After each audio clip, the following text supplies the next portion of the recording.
Cynthia Bellamy's words cut through the air like a blade. "She's indecent. Remove her immediately." Her finger jabbed toward my wife, who sat beside me on the worn park bench under the oak trees, one hand resting on her swollen belly.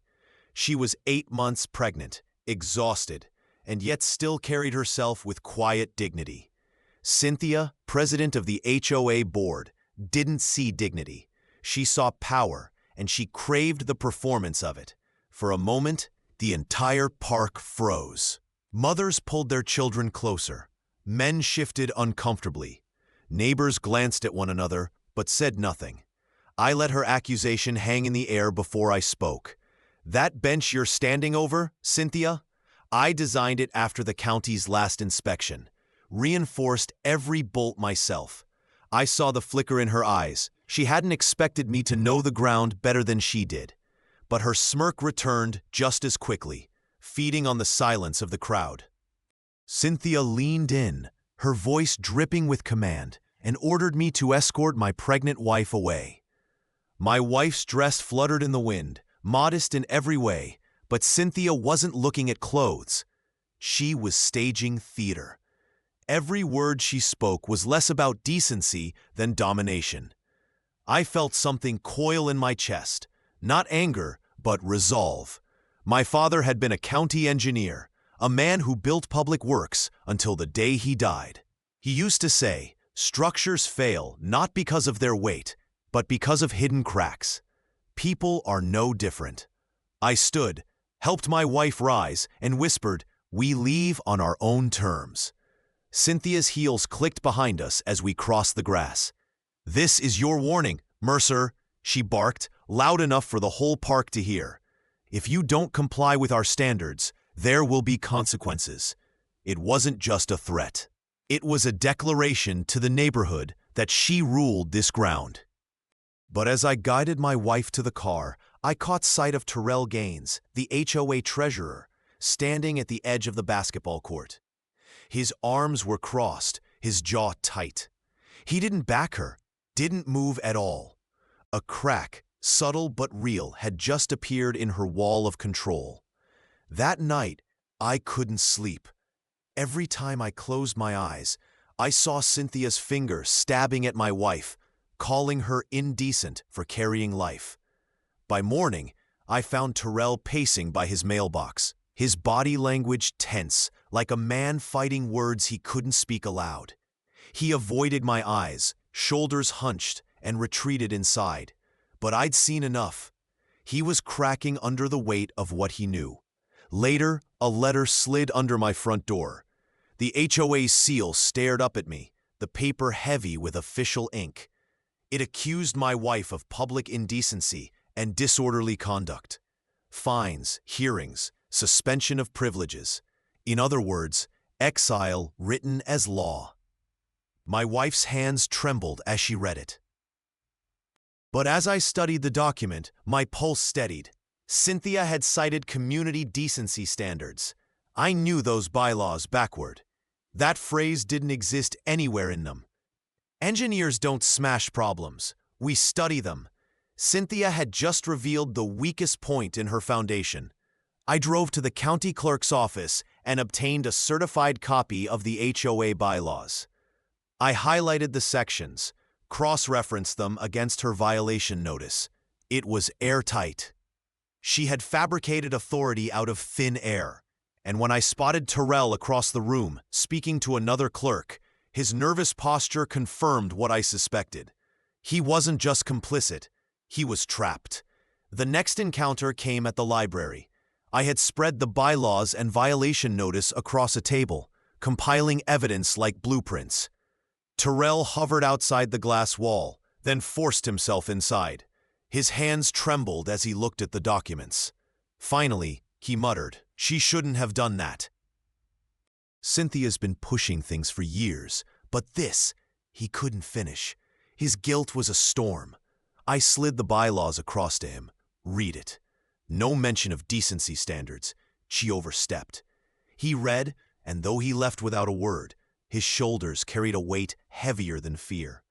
2 days later, he sat across from me in a coffee shop outside the subdivision. his eyes hollow, his tie loosened. He leaned in and whispered, "She's been lying to everyone. Not just about rules, about the money. Lawn services that don't exist, security patrols billed twice, fines pocketed into her side fund."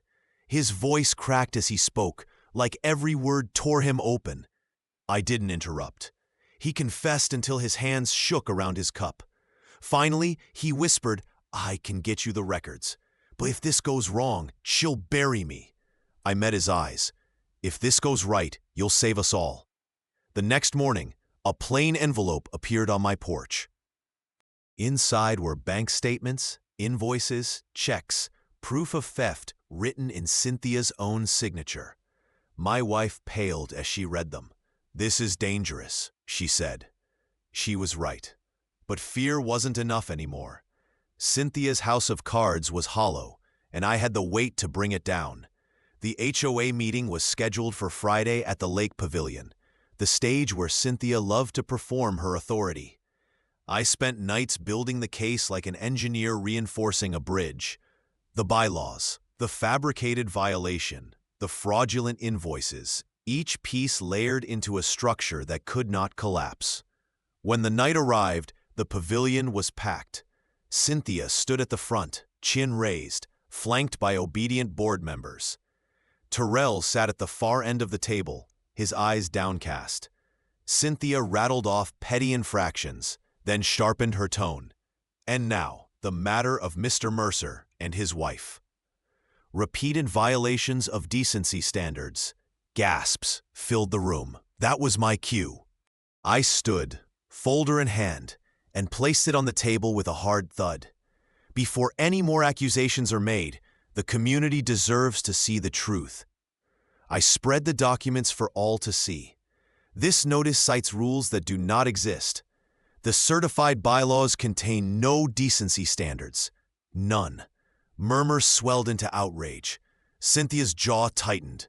"And here," I continued, lifting an invoice, "payments for services never rendered. Signed checks deposited directly into Cynthia Bellamy's accounts. Fraud, plain and undeniable." The crowd erupted. A mother stood, shouting that her family had paid hundreds in fines. Where had it gone? Cynthia slammed her hand on the table. "This is slander." "No," I said, voice steady. "This is evidence." The murmurs turned into shouts. And then Terrell's voice cut through, quiet but resolute. "He isn't twisting anything. I've seen the accounts. It's real." The room exploded. Neighbors shouted for the police, for Cynthia's removal. The board members beside her avoided her eyes. She spun on Terrell, pointing a shaking finger. "You traitor!" But he stood straighter than I'd ever seen him. "No, Cynthia, you've been stealing from all of us." The flood broke. The pavilion roared with voices demanding justice. Officers entered, summoned by the call of a neighbor. Cynthia shrieked, claiming she was the law here. But the officers cut her off. "Ma'am, these records show probable cause. You'll need to come with us." Her protests died in the storm of cheers. The queen of intimidation was led out, her empire collapsing around her. When the meeting adjourned, Terrell promised transparency, his voice trembling but relieved. Neighbors shook my hand, thanking me. I didn't feel like a hero. I felt like a husband who refused to let arrogance crush his family.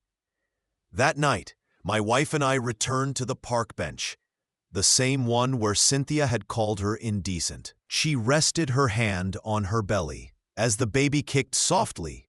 The oak leaves whispered overhead. Around us, children laughed, parents smiled, and for the first time, the park felt free. Structures endure when they're built on integrity. My father had been right. Cynthia's had been built on lies, and like every flawed design, it had failed under pressure. And this neighborhood, our home, would never bow to her again.